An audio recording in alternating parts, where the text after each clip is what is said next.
C'est vrai que sur la Bretagne, on a plein de clichés. Et l'objet d'un musée de société, c'est justement de déconstruire ces clichés pour finalement donner une vision plurielle.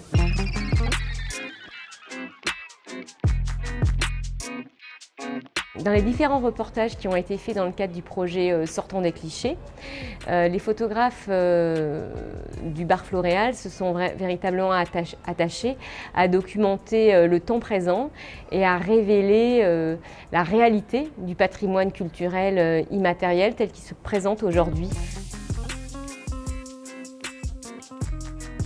Dans un certain nombre de situations vécues. Voilà, par des communautés qui habitent autour de nos musées, nos écomusées, en ce début du XXIe siècle.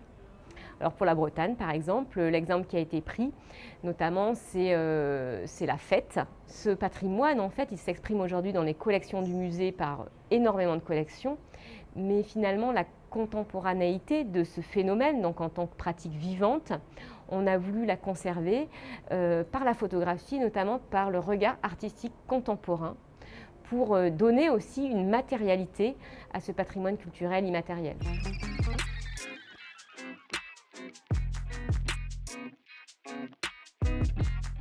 Nous en avons fait une exposition et puis ensuite elle a connu, on va dire, deux itinéraires différents.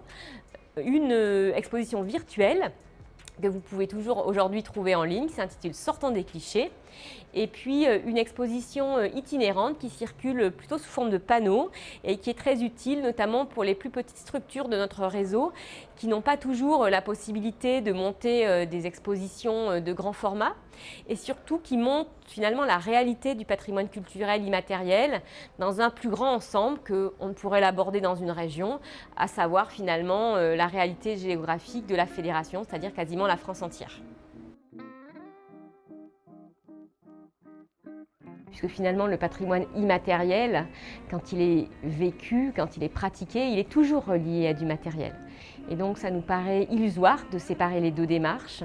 Par contre, ce qui nous paraît très important pour un musée de société, un musée qui s'ancre dans un territoire, dans des pratiques d'aujourd'hui, c'est véritablement de faire le lien avec des enjeux de société contemporains et donc de travailler en lien étroit avec les communautés qui revendiquent ce patrimoine culturel immatériel, qui le font vivre, qui le transmettent et finalement qui le font évoluer.